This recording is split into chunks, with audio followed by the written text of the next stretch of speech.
Hello and welcome back to the Four Estates YouTube channel.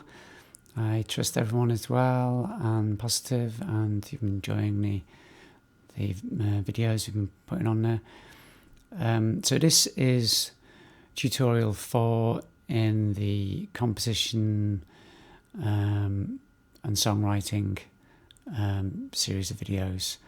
And as mentioned in the last video, we're going to be looking at how music can set a mood.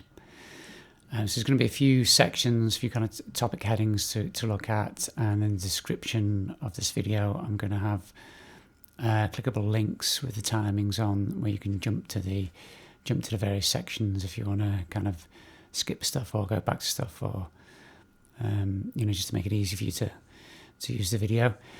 So I'm just going to briefly outline what those sections are going to be, and then we'll get on with the video. So first we're going to be looking at what is meant by mood.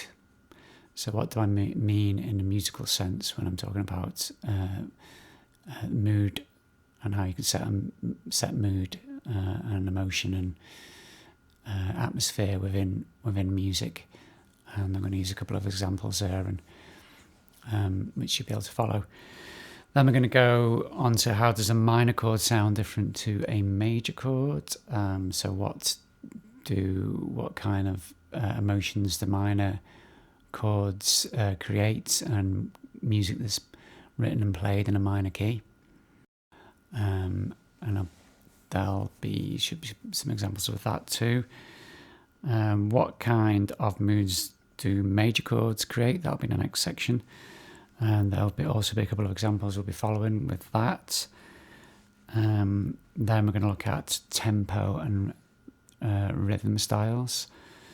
So what effect do they have? So the choice of your rhythm style and tempo, how does that affect the mood of the music and the texture of the music? And then finally we're going to be looking at instrumentation.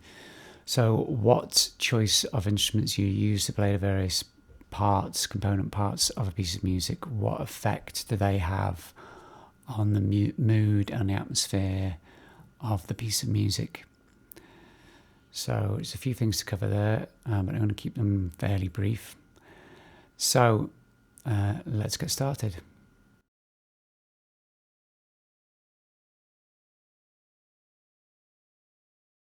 Okay, so part 1. What do I mean by mood?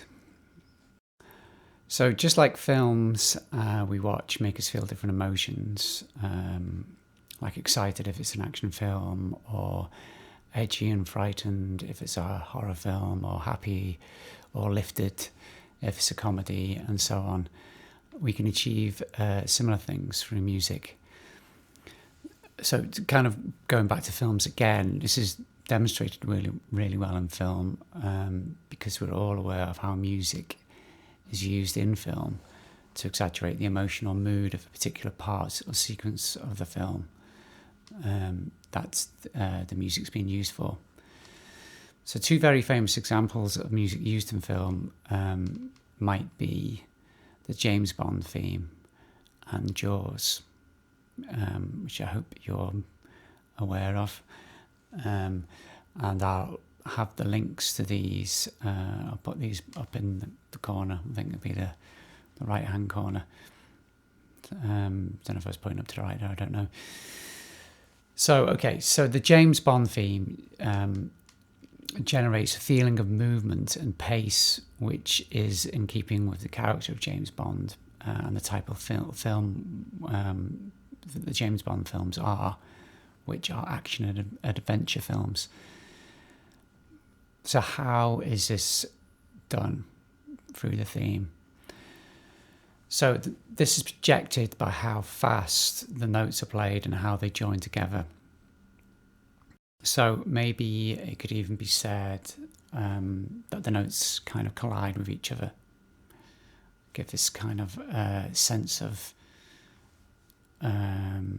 energy and pace because of how the notes fit with each other in terms of how fast they're played. So also what's interesting about the James Bond theme is how musically, in terms of pitch, there isn't a lot of movement up and down between the notes of the kind of the hook or the riff of the James Bond theme. So there aren't any really high notes, and there aren't really any really low notes. Sort of space between all the notes is quite small.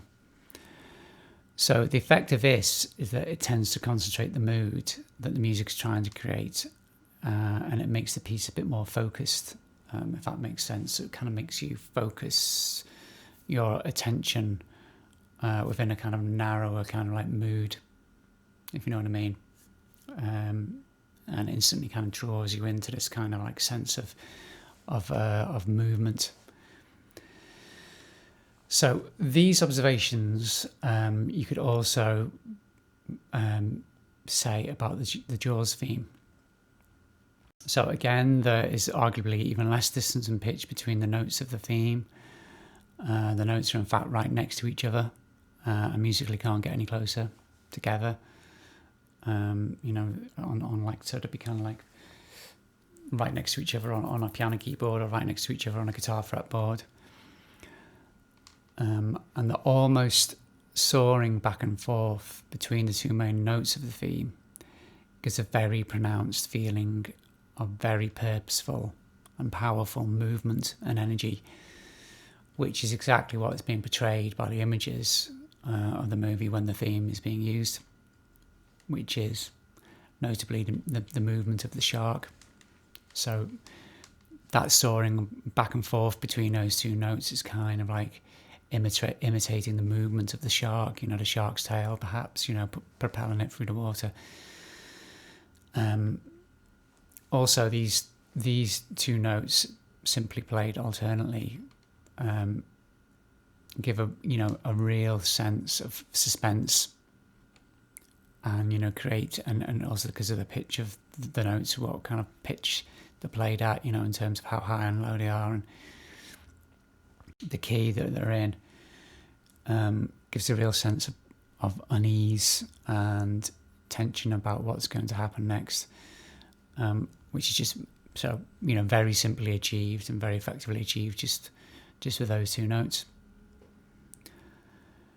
Now, interestingly enough, both of these themes are in a minor key. The James Bond theme is in E minor, and Jaws is in A minor. And minor keys are often described or thought of as more dramatic, more somber or sad, and maybe more powerful. They kind of create a more powerful atmosphere and a more dramatic atmosphere just by the tone that the minor key gives in general. So that's what we're going to take a look at next. The difference between major and minor keys.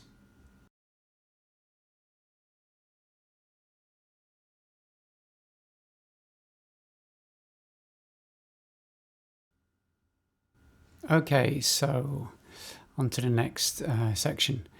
I hope you had a chance to listen to the James Bond theme and the Jaws theme there, and that made sense in relation to what I was talking about in the last section.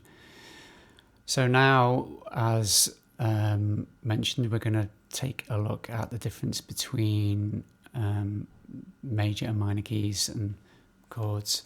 So how does a minor chord sound different to a major chord? Now, I think if most of us did a blind test, we'd be able to tell the difference between, or we'd be able to pick a minor chord from a major chord. If we just heard them and we had to choose between the two, we'd be able to pick that out.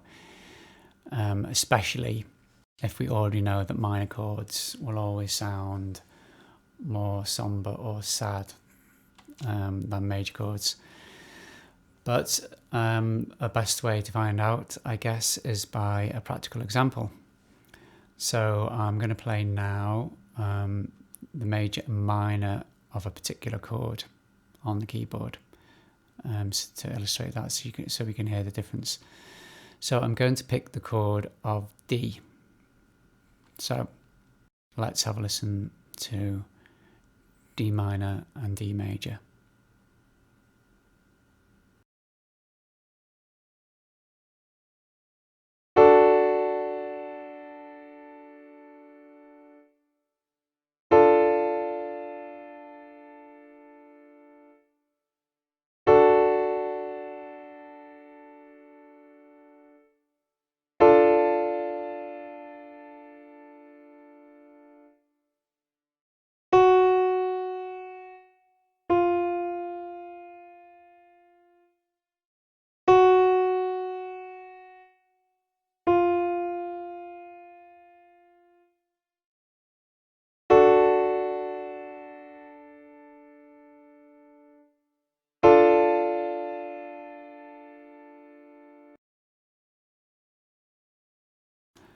Okay, so I think it's fair to say that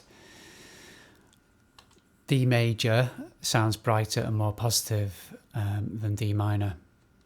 Now, what you might have noticed is that the difference in the notes between the two major and minor chords is in how the second or middle note is played.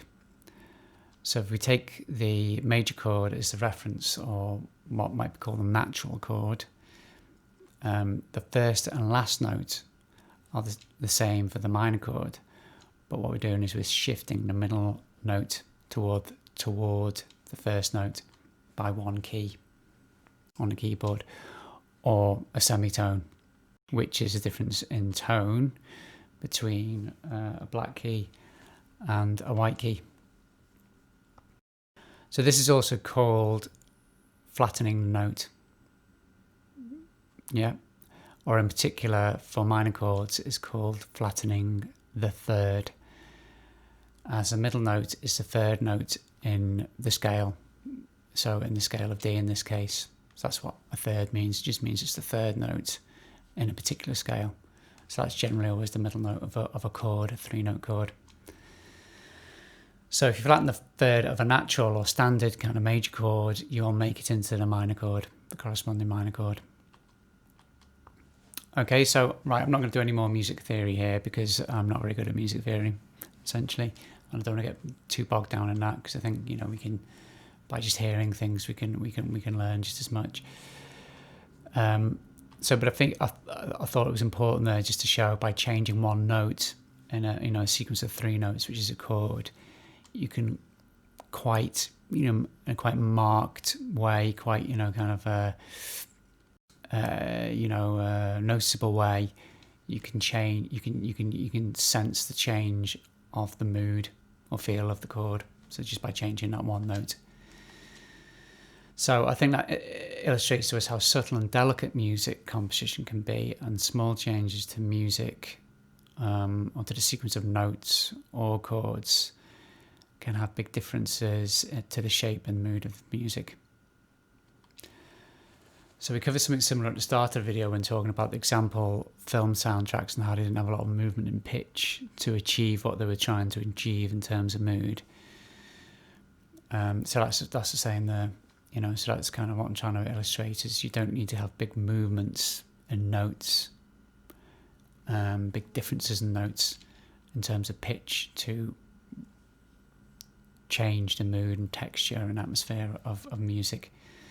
Okay, so we talked a little bit about minor chords there. Let's have a look at major chords.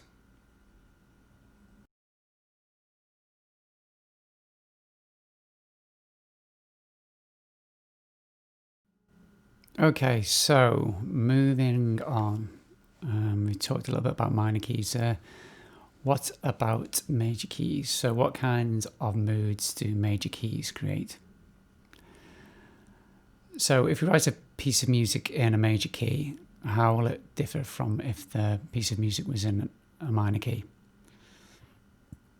Now, just to kind of cover a little bit of background on this, I guess, major and minor keys, and in particular, if you're kind of like writing a sequence of chords to make a song in a major or minor key.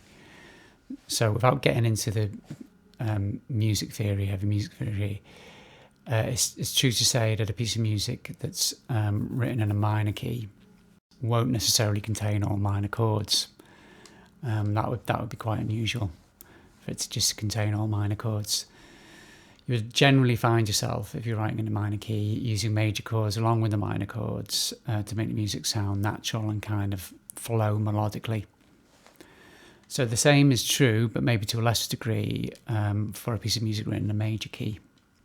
It won't necessarily be the case. You won't use any minor chords, but it's much easier to write a piece of music in a major key without using any minor chords and still have it flow, naturally in a melodic way. So to some extent, we've already learned the difference between major and minor and how they sound, because we've had the example of D major and D minor. So I'm not going to give another practical example. What a major chord sounds like. But we can say with a fair degree of confidence that major chords and music in a major key is generally more upbeat, it's generally more happy and positive than music that's written in a minor key. Or to say it in another way, if you want to write a piece of music that is particularly upbeat and positive, then you probably want to use major chords and write it in a major key. Now there are always exceptions to every rule, and there's no difference here in this case, on both sides, in fact. Now, especially if we're just talking about songs in particular as opposed to pieces of music, because we have the added element of lyrics and words in a song, there will always be happy songs in a minor key and sad songs in a major key. But that, I would suggest, is from how what's being expressed in the lyrics of the song. So happy music with sad lyrics and sad music with happy lyrics. So that's how you can kind of like do a kind of clever little flip within the kind of piece of music itself. So you're kind of opposing the kind of like the emotion of the lyrics to the music, if that makes sense. Okay, so moving on. Major keys are upbeat, and I'm going to throw a couple of examples here of famous upbeat songs in major keys, and the links again will be in the top right corner, hopefully, along with the early examples. And they are I'm a Believer, the version by the Monkees, which is written by Neil Diamond, I believe, and Brown Eyed Girl by Van Morrison. Both are still popular songs that you'd hear frequently on the radio and even, in bars and clubs and what have you. And they're both very, what we classically call very upbeat, positive, happy songs. So take a listen to them. If you're not already familiar with them.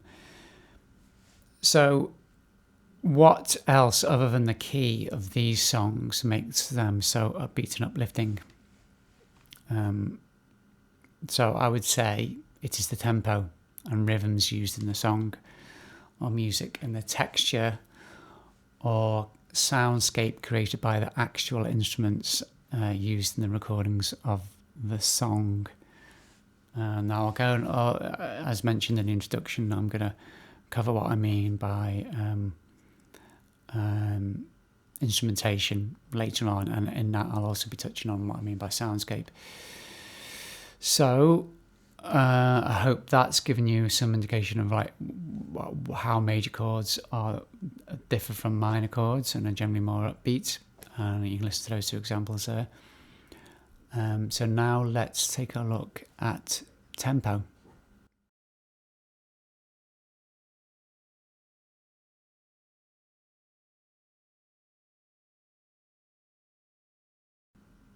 Right, so what about tempo and rhythm? Again, I think it's pretty much in all of us to respond to tempo in a natural kind of universal way. You know, how we all tap our feet to music, and we kind of just do that naturally. We don't necessarily need to learn how to do that. And the faster a piece of music is played, it could be said maybe that the more energetic it makes us feel. Maybe also the more uplifted it makes us feel. There is a limit, though. I would say that when a piece of music becomes too fast, that we just can't understand it anymore. It just becomes too confusing, and we kind of stop connecting with it and stop responding to it. And in contrast, the slower music becomes, the more it makes us respond in a contemplative or reflective way, if you know what I mean by that, if that makes sense. Or the less energetic we feel, and the more somber or downbeat we feel. So now I've talked about rhythm and tempo of notes in a melody. We covered that in the previous tutorial, which focused on the rhythm of words and how we can change those elements and how that can shape the song and also create different emotions and atmospheres. So the rhythm of music and the rhythm of different parts of the music can also create different moods and conjure up different images, just as we discussed and looked at with the Jaws theme. Now, many upbeat songs will have a standard backbeat or 4/4 beat, which is like a repeating pattern of a single bass drum and then a single snare and so on and so on. Continually looping that pattern. There are also syncopated rhythms, which are used in jazz and funk styles of music, as well as modern electronic music. And also there is the reggae rhythm, which is generally said to be upbeat. All of these rhythms are used to make music to dance to, as well as many more, such as Latin rhythms, all of which can be slowed down to make more downbeat and somber or sad music. So there are plenty of rhythms, and there's plenty of ways in which they can be played and used. They can be played fast or slow, and anywhere in between. Now, also different rhythms can be used in the same piece of music to differing effect. So we could have an element within a musical piece, say for example a violin, that could be played in a jagged jab type pulse, or what musically might be described as staccato. You might have heard that term, which is generally when strings are being plucked.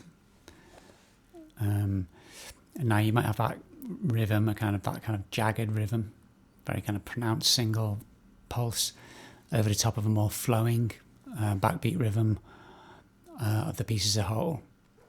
And that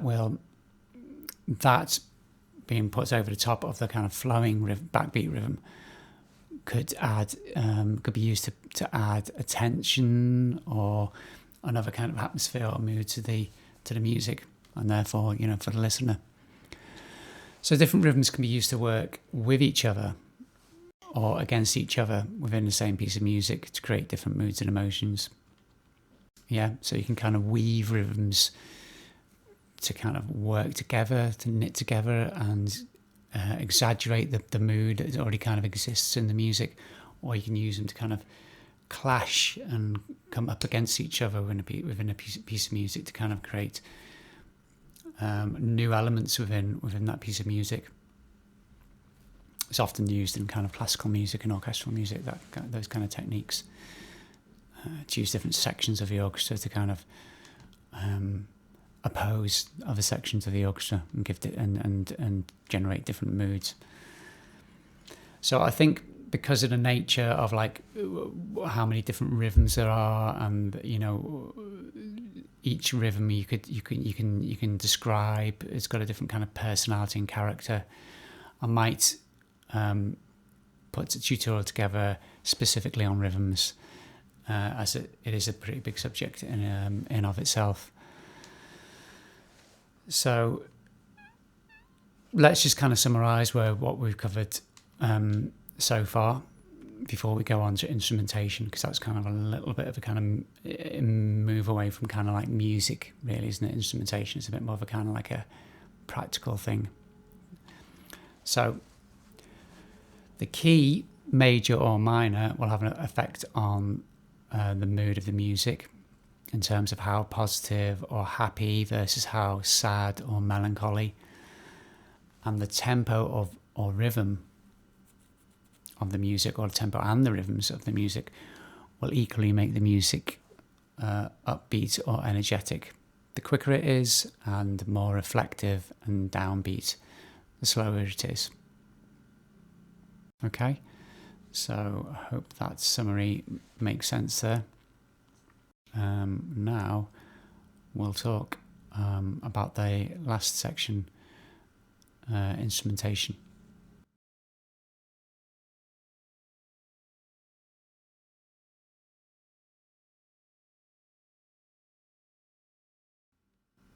Okay, so the final section, instrumentation. So how the choice of instruments can shape mood and atmosphere. So I mentioned putting together a tutorial to cover different types of rhythm, as it is a big subject in its own right. So likewise, I'm going to do the same for instrumentation for the same reason, because it is a big subject. So look out for that tutorial coming soon. Okay, so what do I mean, and what is meant by the instrumentation of a piece of music or song? So simply, we're just talking about the instruments that have been chosen to be used for a particular piece. So what instruments are you going to use to mark out the main rhythm of the piece, to keep the beat, as it were? So that would be typically some sort of drum or drum kit, an electronically or software produced drum track. Certainly in contemporary or modern music.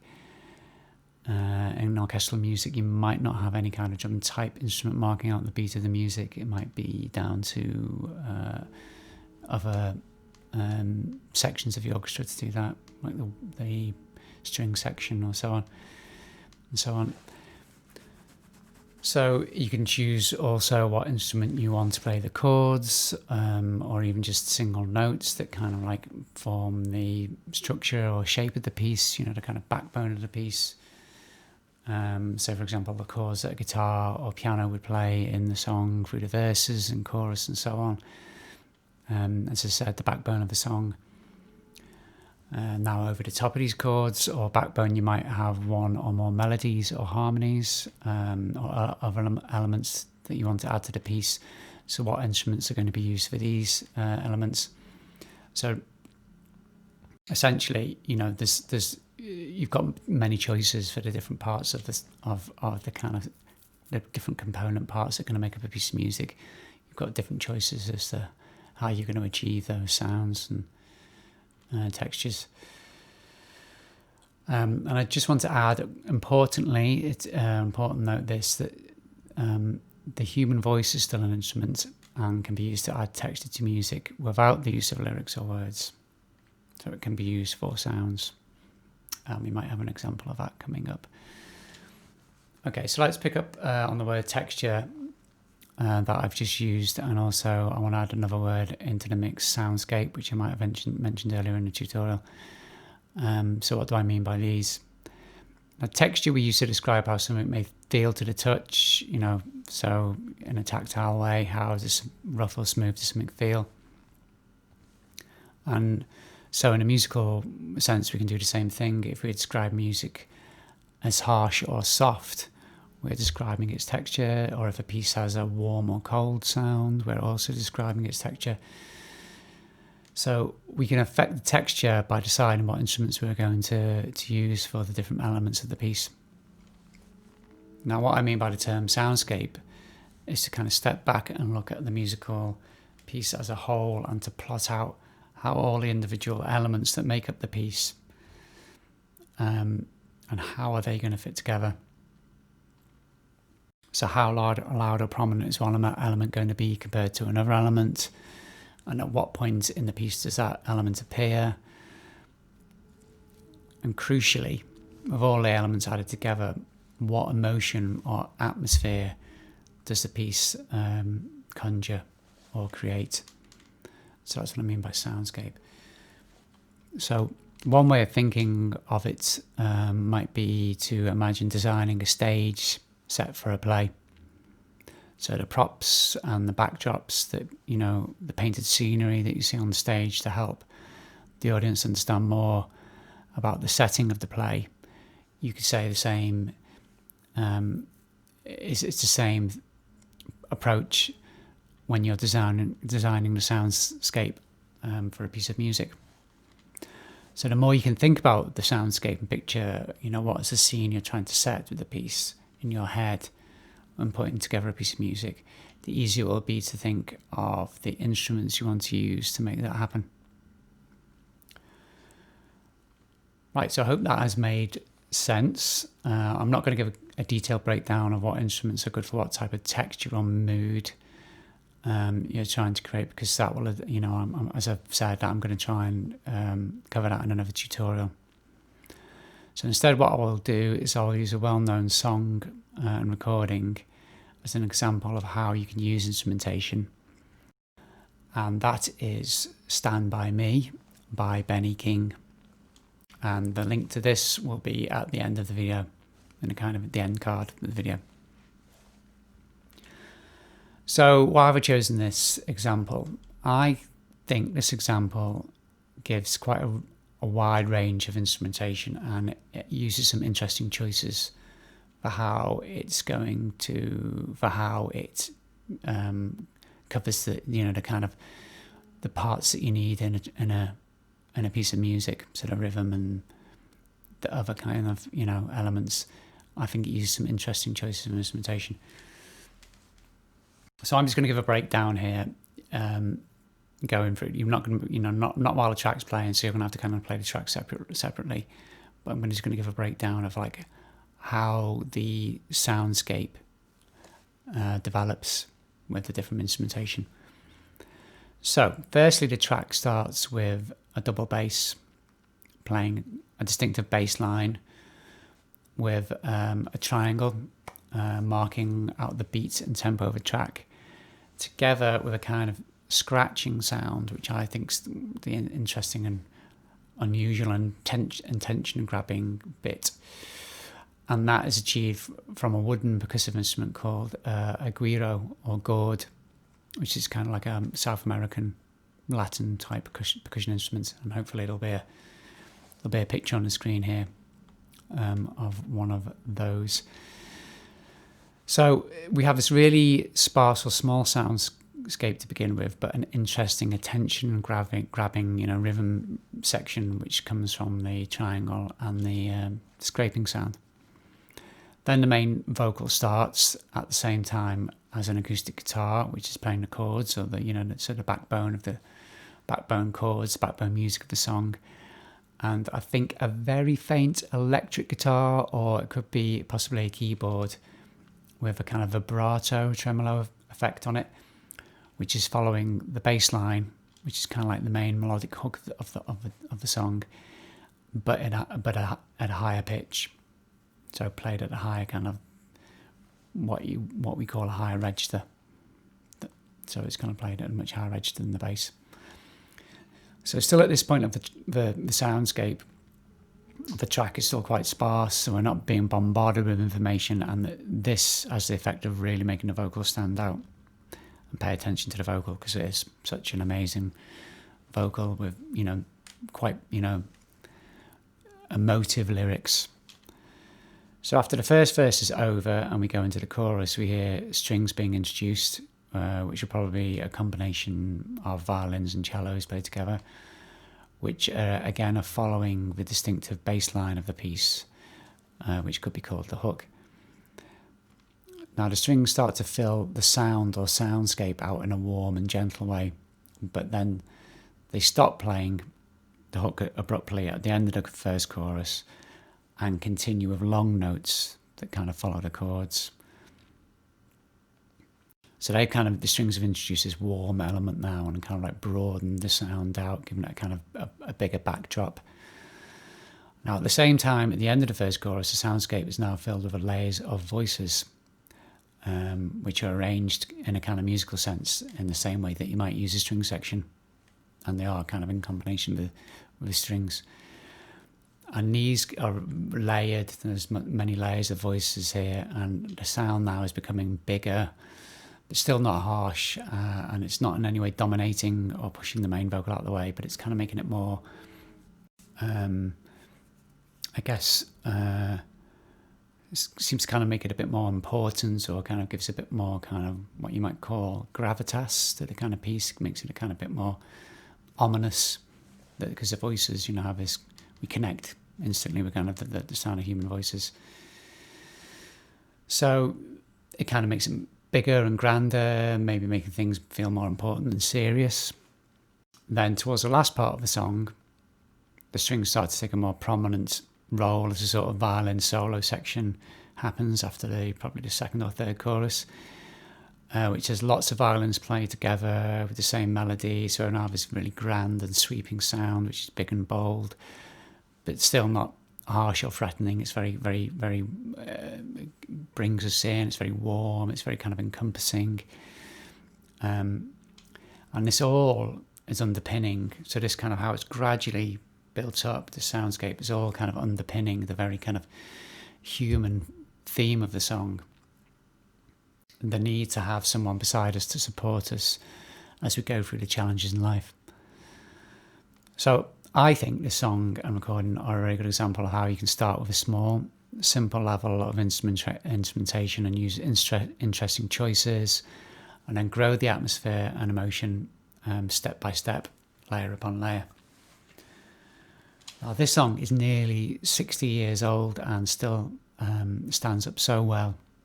It's a brilliantly thought out and brilliantly made piece of music. It's a timeless piece of music, really, and a timeless recording. Very brilliantly recorded and produced. So that's all, folks, for this section and for this video. Once again, I hope you found it useful and interesting. I know it's quite long, but you can always just come back and visit the various elements step by step. Don't have to watch the whole thing as one, but if you've reached this point, well done you.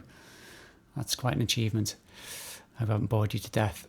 So once again, comments if you will by email or just using the comment box below the video. Look out for the tutorial coming up on rhythms and a tutorial on instrumentation. Okay, so until next time, take care, stay safe, stay positive. Bye for now.